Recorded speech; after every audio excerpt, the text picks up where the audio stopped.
आदरणीय मैडम जगिया जी, जिला अध्यक्ष आदरणीय लक्ष्मण जी गाता साहब, पूर्व जिला अध्यक्ष रामविलास जी चौधरी साहब, पूर्व विधायक कमल जी भैरवा साहब, सभी सम्मानित गणमान्य अतिथिगण जो हमारे टोंक जिले से पधारे हुए सभी अतिथिगण, टोंक जिले के बाहर से भी, प्रदेश से भी कहीं नेताएं हमारे बीच में यहाँ पर हासिल है, उनका मैं तहे दिल से हार्दिक अभिनंदन और स्वागत करती हूँ। और यहाँ पर पंडाल में विराजमान जो कांग्रेस की रीढ़ की हड्डी हम जिसे कह सकते हैं, कांग्रेस के कर्मठ कार्यकर्तागण, मेरे पिता तुल्य बुजुर्गों, माताओं और बहनों, आज बड़ा ही हर्ष और सौभाग्य की बात है कि राजस्थान प्रदेश कांग्रेस कमेटी के अध्यक्ष श्रीमान सचिन जी पायलट साहब हमारे यहाँ से टोंक से कांग्रेस पार्टी ने उनको उम्मीदवार घोषित किया है और वो हमारे बीच में कुछ ही क्षणों में यहाँ पर बताने वाले। आप लोग सबको विदित है कि 5 साल पहले भाजपा की सरकार बनी, भाजपा ने हमारे प्रदेश की और देश की भोली भाली जनता से लोन लुभाने वाले किए, 15 लाख लोगों को रोजगार देंगे, 15-15 लाख लोगों के खाते में आएंगे।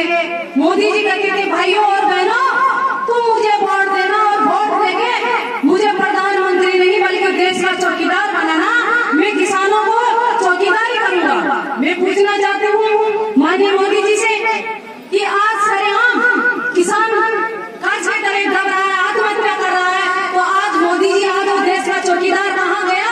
क्या उन्होंने सिर्फ सत्ता में आने के लिए हमारे किसानों से, हमारी भोली भाली जनता से वादे किए? भाई और बहनों, में काला धन लेके आऊंगा। मैं पूछना चाहती हूँ माननीय मोदी जी से, क्या आपने वादा किया था कि मैं प्रदेश से विदेश से काला धन लेके आऊंगा? मैं पूछना चाहती हूँ कि आपने कितना धन हमारे देश के अंदर विदेश से लेके आए हैं?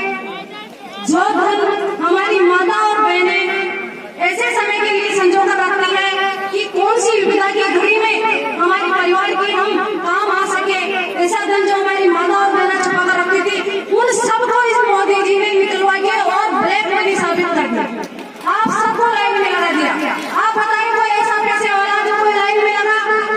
अगर लाइन में लगा तो गरीब किसान और मजदूर लगा, क्योंकि पैसे वाले का जो ब्लैक मनी था उसने मोदी जी ने 1 नंबर में करवा दिया। इसके अलावा जो भी कांग्रेस गवर्नमेंट की योजना थी, पिछली सरकार में जब कांग्रेस की गवर्नमेंट थी,